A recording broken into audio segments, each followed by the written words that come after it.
A local planning organization is also facing the threat of reduced funds. State funding for the Northwest Indiana Regional Development Authority is set to expire in 2015.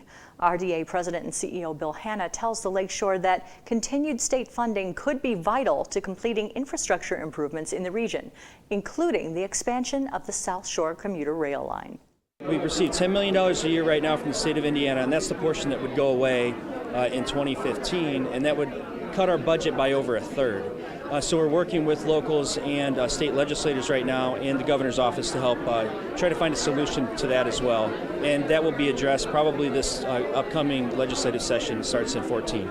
So it would be through a piece of legislation, I assume, that they would? It would require that, okay. Yes. Gotcha. Do you know if it's gone through a study committee process, or is that not necessary because the organization already exists? Yeah, it's not necessary for that, but we've had discussions for almost 2 years now with legislators and the governor's office. As soon as they took office this time around, so it's been ongoing.